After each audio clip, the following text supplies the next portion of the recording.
ఇక్కడ చూస్తున్నారు కదా, దీన్ని బోర్ అంటారు అనమాట. నాకు చాలా మంది కాల్స్ చేసి, అన్న మా పిల్లలకి బోర్లు ఎండిపోయినాయి లేదా మా పుంజులకి బోర్లు ఎండిపోయినాయి, ఏం చేయాలని చెప్పి అడుగుతున్నారు. కొంతమంది బోర్లు ఎండిపోవడం పెద్దగా పట్టించుకోరు, కానీ నెక్స్ట్ జబ్బు పడబోయేది ఇదే అవుతుంది అనమాట. ఇలా బోర్ ఎండిపోయి ఉంటే అంటే ఎలాగంటే, మనం ఎప్పుడైనా కానీ ఫుడ్ తినడం మానేస్తే మొత్తం నీరస పడిపోయి ఎముకలు అవి కనిపించి సన్నగా అయిపోతాం కదా. సో కోళ్ళల్లో కూడా ఇది అదే విధం అనమాట. ఇలా ఉందంటే ఇది ఫీడ్ దీనికి సరిగా ఒంటికి పట్టట్లేదని అర్థం. సో నెక్స్ట్ జబ్బు పడబోయేది ఇదే అవుతుంది. సో చాలా మంది నాకు కాల్ చేసి, అన్న ఇలా బోర్ ఎండిపోతుంది, ఏం చేయాలి ఏంటని చెప్పి అడుగుతున్నారు. సో ఈ రోజు వీడియోలో ఇలా బోర్ ఎండిపోతే దానికి మనం ఏం చేయాలి, అసలు మనం తెలుసుకోవాల్సింది ఏంటి, మనం వాటికి తీసుకోవాల్సిన జాగ్రత్తలు ఏంటి, ఏం మెడిసిన్ వాడాలి, ఏంటి ఎండిపోకుండా ఎలా చూసుకోవాలనేది మనం పూర్తిగా బోర్ ఎండిపోవడం గురించి పూర్తి వివరాలు తెలుసుకుందాం. హాయ్ గైస్, వెల్కమ్ టు టైఫార్మ్. సో మీరు ఇక్కడ చూస్తే ఈ పిల్లకి ఫుల్ బోర్ ఎండిపోయింది అనమాట. మొత్తం ఇంకా కత్తి బోర్ అంటారు దీన్ని, కొంతమంది కత్తి బోర్ అంటారు, కొంతమంది ఏమో బోర ఎండిపోవడం అని చెప్పి అంటారు అనమాట. చూడండి ఎంత దారుణంగా అయిపోయిందో అసలు, అంటే ఫుల్గా ఎండిపోయింది అనమాట. మొత్తానికి అసలు ఇది ఫీడే తీసుకుంటలేదు అన్నట్టు లెక్క అనమాట. ఇలా ఉంటే, లేదా ఇది బాగానే ఫీడ్ తీసుకుంటే ఫీడ్ దీని ఒంటికి పట్టట్లేదని అర్థం. సో మనం ఫస్ట్ ఇలా బోర్ ఎండిపోతే, నాకు చాలా మంది కాల్స్ చేసి ఇలా బోర్ ఎండిపోతున్నాయని అని చెప్పి అంటున్నారు. సో ఇలా బోర్ ఎండిపోతే ఏం చేయాలి అంటే, ఫస్ట్ అసలు మనం ఎందుకు ఎండిపోతుంది అనే విషయం తెలుసుకోవాలి. సో అసలు మీకు హెల్దీగా ఉన్నది ఎలా ఉంటుంది అనేది ఫస్ట్ చూపిస్తాను. సో ఇప్పుడు ఇక్కడ చూస్తున్నారు కదా, ముందు చూసిన దానికి దీనికి ఎంత తేడా ఉందో చూసారా. దీనికైతే మొత్తం బాడీలో కలిసింది, ఇది మొత్తం అంతా కూడా బాడీలో కలిసింది. అలాగే ఫీడ్ కూడా చాలా బాగా తీసుకుంది. సో దీనికి ఎటువంటి ఇబ్బంది ఉండదు, ఇది చాలా ఆరోగ్యంగా ఉన్నట్లు లెక్క అనమాట. ఇది అంత ఈజీగా జబ్బు పడదు. సో ముందు దానికి దీనికి డిఫరెన్స్ చూసారు కదా, ముందుది ఇక్కడ వరకు కూడా బాడీ అంతా కూడా కలిసిపోయి ఉంది, ఫుల్గా బాడీ కలిసిపోయి ఉంది. కానీ ఇది చూసారా ఎంత లోపలికి అసలు బాగా ఫుల్గా ఎండిపోయింది అనమాట. ఇది అలా అంటే సరే ఎండిపోయింది కరెక్టే, కానీ ఇది ఫీడ్ కూడా తీసుకుంటుంది. సో ఫస్ట్ మనం ఏం తెలుసుకోవాలంటే, ఇది ఎండిపోయి ఉండి బోర బాగా ఎండిపోయి ఉండి, అంటే బోర బాగా ఎముక కనిపించేలాగా వచ్చేసి ఇంత కత్తి బోరలో ఎలా అయిపోయి, ఇంత కత్తి బోరలో ఎలా అయిపోయిందంటే, మనం ఫస్ట్ తెలుసుకోవాల్సింది ఏంటంటే, అసలు అది ఫస్ట్ ఫీడ్ సరిగా తింటుందా లేదా అని చూసుకోవాలి. సో మీరు ఇక్కడ చూస్తే ఫీడ్ సరిగా తింటుంది. సో ఫీడ్ సరిగా తినేటప్పుడు అంటే ఫీడ్ ఇంకా బాగా ఎక్కువ తీసుకోవాలి, కానీ ఇది బాగా ఎక్కువ ఏం తీసుకోవట్లేదు, నార్మల్గానే తీసుకుంది. సో ఇప్పుడు దీనికి ఎందుకు ఇలా అవుతుంది అని చెప్పి అనుకుంటే, సో మీరు ఇక్కడ చూస్తే ఫస్ట్ అసలు ఎలా ఎండిపోతుంది అంటే, దేనికి ఎండిపోతుంది అనేది మనం తెలుసుకోవాలి. సో ఈ పిల్లలో మనం చూస్తే, సో ఇక్కడ చూస్తే మీరు దీనికి తిత్తి తెగిపోయింది అనమాట. ఏదో దెబ్బలాడుకున్న సంథింగ్ ఏదో జరిగి ఏదో దెబ్బ తగిలి తిత్తి అయితే కట్ అయిపోవడం జరిగింది. అది మా రామకృష్ణ కుట్లు వేసాడు, మరి సెట్ అయిందా లేదా అనేది తర్వాత విషయం. ఆ కుట్లు వేసినప్పటి నుంచి ఇది ఫీడ్ తీసుకుంటుంది, కానీ బోర్ అయితే ఎండిపోతుంది. సో ఇలా మనకి ఏదైనా దెబ్బలు తగిలినప్పుడు, అంటే తిత్తికి దెబ్బ తగిలిన లోపల ఇంటర్నల్గా ఏదైనా ఇవి 2-3 పిల్లలు కొట్టేసుకొని ఇంటర్నల్గా ఏమైనా దెబ్బలు తగిలిన, అటువంటి దెబ్బలు తగిలిన సమయంలో కూడా ఫీడ్ తిన్నా కానీ ఆ ఫీడ్ సరిగా అరక్కపోవడం అటువంటి ఇబ్బంది ఉంటుంది. సో అటువంటి అప్పుడు ఇలా బోర్ ఎండిపోతూ ఉంటుంది అనమాట. సో దీనికి మనం ఏం చేయాలంటే, ఇప్పుడు మనం కరెక్ట్గా చూసుకుని అసలు ఈ ఫీడ్ అరుగుతుందా లేదా అనేది చూసుకుని దీనికి మల్టీవిటమిన్లు అవి వాడుకుని చూసుకోవాలన్నమాట. ఇంటర్నల్గా లోపలే ఫీడ్ అరగట్లేదు అని చెప్పంటే మనం చేసేది ఏముండదు, ఎందుకంటే ఇది దెబ్బ తగిలింది కాబట్టి దీనికి మనం ఆల్రెడీ కుట్లు కూడా వేస్తాం. సో ఈ కుట్లు వేసాడు అనమాట మా రామకృష్ణ, ఆల్రెడీ కుట్లు అవి కూడా వేసాడు. ఇది కోలుకుంటుంది. జనరల్గానే ఫీడ్ అయితే బాగానే తింటుంది ఇది, కానీ అరగడం అయితే చాలా తక్కువ ఉంది, అరుగుదల చాలా తక్కువగా ఉంది. సో ఇది సెట్ అవుద్దా లేదా అనేది మనం వీటికి మల్టీవిటమిన్ అవి ఇచ్చుకుని వాడుకుని చూసుకోవాలన్నమాట. సో ఇప్పుడు ఇది దెబ్బ తగిలితే ఈ విధంగా అన్నాడు. కొన్నిసార్లు దెబ్బ తగలకుండా కూడా ఇలా బోర్ ఎందుకు ఎండిపోద్ది అనేది ఇప్పుడు మనం చూద్దాం. సో ఇలా తల్లి తిప్పినా లేదా ఇలా బయట ఫ్రీగా తిరుగుతున్నా, తల్లితో తిరిగే పిల్లలన్నీ కూడా చాలా హెల్తీగా ఉంటాయి. అంత ఈజీగా బోర్ ఎండిపోవడం అనేది ఉండదు, ఎందుకంటే తల్లి చాలా కేర్ తీసుకుంటుంది కాబట్టి. సో మనము నార్మల్గా తల్లి లేకుండా పెంచే వాటిలో ఎక్కువ మెయిన్ ఒక సర్టెన్ ఏజ్ వచ్చిన తర్వాత బోర్ ఎండిపోవడం అనేది ఖచ్చితంగా ఉంటుంది. దాన్ని ఎలా చూసుకోవాలనేది మనం చెప్తాం ఇప్పుడు. సో ఇది చూసారు కదా, దీనికి ఎటువంటి దెబ్బలు లేవు, ఏమీ లేవు, అయినా కానీ బోర్ ఎండిపోయింది అనమాట. చూసారా, ఇదిగో ఇలా మొత్తం బోర్ ఎండిపోయి ఉంది ఫుల్గా. సో ఇది చూస్తే ఇక్కడ మీరు ఫీడ్ చాలా బాగా తీసుకుంది, అయినా కానీ బోర్ ఎండిపోతుంది. సో ఫస్ట్ మనం చూసుకోవాల్సింది ఏంటంటే, ఇలా బోర్ ఎండిపోయినవి ఏమైనా ఉన్నాయంటే, అంటే మనం ఒక బ్యాచ్ పిల్లల్ని ఎంచుకున్నామంటే ఆ బ్యాచ్ పిల్లల్లో ఇలా బోర్ ఎండిపోయినవి ఉన్నాయంటే, ఫస్ట్ మనం అసలు ఆ బ్యాచ్ పిల్లల్లో అన్నీ పూర్తిగా ఫీడ్ అన్నిటికీ దొరుకుతుందా లేదా అనేది చూసుకోవాలి. సో ఫస్ట్ బోర్ ఎండిపోయేటప్పుడు మనం చూసుకోవాల్సింది ఏంటంటే, మన బ్యాచ్ చాట్లో, మన దగ్గర ఉన్న బ్యాచ్ చాట్లో అన్నిటికీ ఫీడ్ సరిగా అందుతుందా లేదా అనేది చూసుకోవాలి. సో ఇన్ని ఉన్నాయి కదా, ఇంత బ్యాచ్లో అన్నిటికీ ఫీడ్ సరిగా అందుతుందా లేదా అనేది చూసుకోవాలి. ఇప్పుడు ఏమవుతుందంటే ఇలా పెద్ద ఉన్నాయి కదా ఇందులో, ఆ పెద్ద వాటికి అన్నిటికీ కూడా ఫీడ్ బాగానే ఉంటుంది. కానీ ఇక్కడ చూస్తున్నారు కదా ఇలా చిన్న వాటికి ఫీడ్ దొరకనివ్వు అనమాట. అవి ఆ చిన్న వాటికి ఫీడ్ దొరకకపోతే అవి తినకుండా అలా ఉండిపోతాయి. తర్వాత మనం జనరల్గా బయట వదిలేసినా కానీ వాటికి ఎక్కువ ఫీడ్ దొరకకపోతే ఫీడ్ సరిగా తీసుకోవట్లేదు కాబట్టి బోర్ ఎండిపోద్ది. ఇంకొక విధంగా ఎలా బోర్ ఎండిపోద్ది అంటే, ఇప్పుడు ఇది ఫీడ్ బాగానే తిన్నది, అంటే ఈ రోజు ఫీడ్ దొరికిందా లేదా, రోజు ఎలా పూర్తిగా ఫీడ్ తింటుందా లేదా అనేది ఇలా బోర్ ఎండిపోయేట్లు మనం గమనించుకుంటూ ఉండాలి. రోజు ఫీడ్ తిన్నా కానీ బోర్ ఎండిపోతూ ఉందంటే ఫస్ట్ మనం చేయాల్సింది ఏంటంటే, ఇది ఫీడ్ తిన్నా కానీ దానికి అరుగుతుంది కానీ దానికి బాడీకి పట్టట్లేదు అనమాట. అంటే అర్థం ఏంటంటే ఆ పిల్లలో మనకి మెయిన్గా నులుపురుగులు అవి ఉండే అవకాశం ఉందన్నమాట. నులుపురుగులు అంటే తెలుసు కదా, అదే మనం డీవార్మింగ్ చేస్తాం కదా, వామ్స్ పడతాయి, ఆ వామ్స్ అనమాట, టేప్ వామ్స్ అని గట్టా అంటారు. సో అవి కడుపులో పిల్లల పేగులో ఫుల్గా ఉంటాయి అన్నమాట.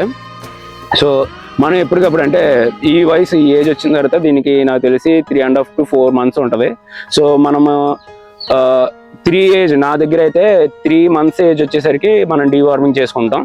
సో ఆ విధంగా మనకు ఒక 3 months వచ్చిన తర్వాత నుంచి ప్రతి 6 months కానీ లేదా ఇంకా అవసరం అయితే ప్రతి 3 monthsకి ఒకసారి డీవార్మింగ్ చేసుకోవాలన్నమాట. సో ఇప్పుడు మనం ఫస్ట్ చేయాల్సింది ఏంటంటే, ఇది ఫీడ్ బాగానే తింటుంది కానీ అయినా దీని బాడీకి పట్టట్లేదు కాబట్టి ఫస్ట్ మనం చేయాల్సింది ఏంటంటే ఫస్ట్ డీవార్మింగ్ చేయాలి. డీవార్మింగ్ చేసి డీవార్మింగ్ మనకి ఆల్బెండజోల్, సో ఇది వచ్చేసి ఆల్బెండజోల్ అనమాట. ఆల్బెండజోల్తో మనం డీవార్మింగ్ చేసుకుంటాం. డీవార్మింగ్ చేసుకునేటప్పుడు కూడా తీసుకోవాల్సిన జాగ్రత్తలు ఏంటంటే, ఒకసారి మనం అంటే 3 monthsకి ఒకసారి చేసుకున్నా 6 monthsకి ఒకసారి చేసుకున్నా, ఫస్ట్ టైం మనము ఆల్బెండజోల్ యూజ్ చేసుకుంటే నెక్స్ట్ టైం వేరేది యూజ్ చేసుకోవడం బెస్ట్. లేదు ఇలా కాకుండా న్యాచురల్గా చేసుకోవాలంటే మనకి బయట ఒక్క ట్యాబ్లెట్స్ అవి దొరుకుతాయి. సో ఆ ఒక్క ట్యాబ్లెట్స్ యూజ్ చేసుకుని మనం డీవార్మింగ్ చేసుకున్నా పర్లేదు. సో ఆల్బెండజోల్ యూజ్ చేసుకునేటప్పుడు అయితే 0.5 ml పిల్లకి డైరెక్ట్ నోట్లో వేయాలన్నమాట ఆల్బెండజోల్. అలాగే వేసిన తర్వాత ఈవినింగ్ కల్లా టేప్ వామ్స్ అంటే పురుగులు గట్రా ఏమైనా ఉంటే అవి పడిపోతాయి. సో ఇది ఆల్బెండజోల్తో చేసుకుని, ఆల్బెండజోల్ కానీ లేదా ఏదైనా ఇంగ్లీష్ మందుతో చేసుకుని డీవార్మింగ్ పద్ధతి అనమాట. మనం డైరెక్ట్గా నోట్లో 0.5 ml వేసేయాలి. పెద్దలు ఒక్కతో గట్ట చేసేవారు, అది చాలా మంచి పద్ధతి అని చెప్తారు. సో దాంట్లో అయితే వెంటనే పురుగులు పడే అవకాశం ఉందని చెప్పి అంటారు. సో మీ దగ్గరలో ఇప్పుడు చాలామంది ఒక ట్యాబ్లెట్స్ అవి అమ్ముతున్నారనమాట. వాళ్ళ దగ్గర ఏమైనా ట్యాబ్లెట్స్ అవి దొరికితే మీకు తీసుకొచ్చి చాలా తక్కువ రేట్ ఉంటాయి. 50 ట్యాబ్లెట్స్ అవి మీకు కావాల్సి తెప్పించి పెట్టుకోవచ్చు అనమాట. తెప్పించి పెట్టుకుని ఒక్కొక్క దానికి ఒక్కొక్క ట్యాబ్లెట్ వేసుకుంటే సరిపోద్ది. డీవార్మింగ్ చేసిన తర్వాత మనము 1 or 2 days గ్యాప్ ఇచ్చి ఆ తర్వాత నుంచి మనం వెంటనే లివర్ టానిక్ వాడుకోవాలి. నేనైతే హిమాలయ లివ్ 52 అని ఈ లివర్ టానిక్ వాడతాను అనమాట. సో మనం వెంటనే ఈ లివర్ టానిక్ ఒక 1 week వరకు, మ్యాక్సిమం 1 week వరకు రోజు ఉదయాలో 0.5 ml వేసుకోవాలన్నమాట. ఇటువంటి ఎలా బోర్ ఎండిపోతుంది పిల్లలకి ఇలా 0.5 ml వేసుకోవాలి. సో ఇలా 1 week వరకు వేసుకోవాలి. 1 week వరకు వేసుకునేసరికి మనం ఆల్రెడీ డీవార్మింగ్ చేసాం కాబట్టి ఏమన్నా వామ్స్ కానీ టేప్ వామ్స్ కానీ అంటే పురుగు లాంటి నులు పురుగు అటువంటిది ఏమన్నా ఉంటే ఆల్రెడీ పడిపోద్ది. పడిపోయిన తర్వాత ఈ లివర్ టానిక్ అనేది కోడి పిల్ల స్ట్రెస్ని తగ్గించి బాగా అరుగుదలకు ఉపయోగపడుతుంది అనమాట. ఈ స్ట్రెస్ తగ్గి ఎప్పుడైతే అరుగుదల ఉందో అప్పుడు వెంటనే రికవర్ అవుద్ది కోడి పిల్ల. సో ఇలా బోర్ ఎండడం చాలా రికవర్ అవుద్ది అనమాట. అలా లివర్ టానిక్ వాడుకున్న తర్వాత మనం కుదిరితే అంటే మార్నింగ్ లివర్ టానిక్ వాడుతున్నాం కదా, ఈవినింగ్ టైం వచ్చేసి దానికి హెల్ప్ అయ్యే విధంగా మనము వెట్ బయోప్లెక్స్ ఫోర్ట్ అని మల్టీవిటమిన్ కూడా వాడుకోవచ్చు. వెట్ బయోప్లెక్స్ ఫోర్ట్ వచ్చేసి ఇది 0.5 ml రోజు ఈవినింగ్ వేసుకోవాలి. అంటే నేను మార్నింగ్ లివర్ టానిక్ వేసి ఈవినింగ్ టైంలో ఇది వేస్తాను అనమాట. వెట్ బయోప్లెక్స్ మల్టీవిటమిన్ వేస్తాను. సో ఇలా 1 week వరకు చేసేసరికి మనకి చాలా రికవరీ కనిపిస్తుంది. లేదు అప్పటికి కూడా రికవర్ అవ్వట్లేదంటే ఎండు తెగులు ఉందని అర్థం అనమాట. మనం ఫస్ట్ ఏం చేస్తామంటే ఫస్ట్ పుట్టినరోజు పిల్లకే మనము మెరాక్స్ ఇంజెక్షన్ చేస్తాం అనమాట. అందులో చాలా వరకు ఎండు తెగులు అది వచ్చే అవకాశం ఉండదు. సో దాని తర్వాత మనము మనకు వచ్చి ఇది విమరాల్ అనమాట. విమరాల్ బలానికి విమరాల్ కూడా వాడుకోవచ్చు మనము. ఒక 1 week మనము లివర్ టానిక్ వాడుకున్న తర్వాత ఒక 1 week విమరాల్ కూడా వాడుకోవచ్చు. ఇది 0.5 ml డైరెక్ట్ నోట్లో వేయాలన్నమాట విమరాలు. సో ఇలాగ ఇది బలానికి యూజ్ అవుద్ది.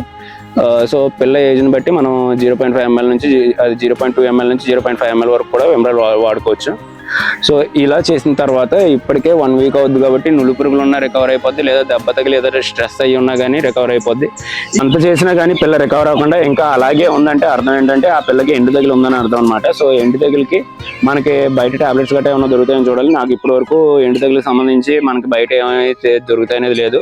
మనం చేయాల్సింది ఏంటంటే ఫీడ్ బాగా పెట్టుకుని మునగాకు అది పిల్ల తినే ఫీడ్లో కలుపుకోవాలి. మునగాకు వల్ల ఎండు తగిలి చాలా బాగా తగ్గుతుంది అని చెప్పి అంటారు. సో దానికోసం మనం ఏం చేయాలంటే ఏదైనా మునగాకు తెచ్చుకొని అలా బోర్ ఎండిపోయిన పిల్లకి డీవార్మింగ్ అవి చేసుకుని లెవర్టానిక్ అవి వాడుకున్న తర్వాత ఫీడ్ ఇచ్చే టైంలో ఆ ఫీడ్లో మునగాకు కూడా కలుపుకుంటే ఆ ఎండు తెగులు ఉన్నా కానీ మనకి చాలా వరకు కూడా రికవర్ అవుతుంది అనమాట. అలాగే కొంతమంది ఏం చేస్తారంటే జనరల్గా వేరే అంటే మటన్ కానీ లేదా వేరే వేరే మాంసాలు కానీ అటువంటివి కూడా పెట్టుకుంటూ ఉంటారు. అలా పెట్టుకున్న రికవర్ అవుతుందని చెప్పేసి కొంతమంది నాకు చెప్తున్నారు. అది ఎంతవరకు నిజం నాకు తెలియదు, బట్ మునగాకు వల్ల అయితే చాలా వరకు రికవర్ అయిపోద్ది. సో ఫస్ట్ మనము ఈ పద్ధతులన్నీ చేసుకుని ఆ తర్వాత మునగాకు కానీ లేదా వేరే మటన్ అటువంటి ఏమైనా పెట్టుకుని పిల్లలకు బలమైన ఆరోగ్యంగా ఉండే ఫీడ్ ఇవ్వడం ద్వారా మనం ఈ ఎండిపోవడం అంటే ఈ బోర్ ఎండిపోవడం అనే దాని నుంచి ఈజీగా రికవర్ చేసుకోవచ్చు అనమాట పిల్లల్ని. కొంతమంది ఈ బోర్ ఎండిపోయినా కానీ పట్టించుకోరు. అలా పట్టించుకోకుండా ఉంటే మాత్రం పిల్ల చనిపోయే అవకాశం ఉంటుంది. పిల్లల విషయంలోనే కాదు, పుంజుల విషయంలో కూడా సేమ్ పద్ధతి. మనం డోసేజ్లు అవి చూసుకుని వాడుకోవాలంటే. సో పుంజుల విషయంలో అయినా కానీ బోర్ ఎండిపోతే మన చేతికి వచ్చిన పుంజు చనిపోద్ది అనమాట. సో ఆ విషయం మనం ఎప్పటికప్పుడు గమనించుకుంటూ ఉండాలి. బోర్ ఎండిపోయినా కూడా చూసుకోవాలి.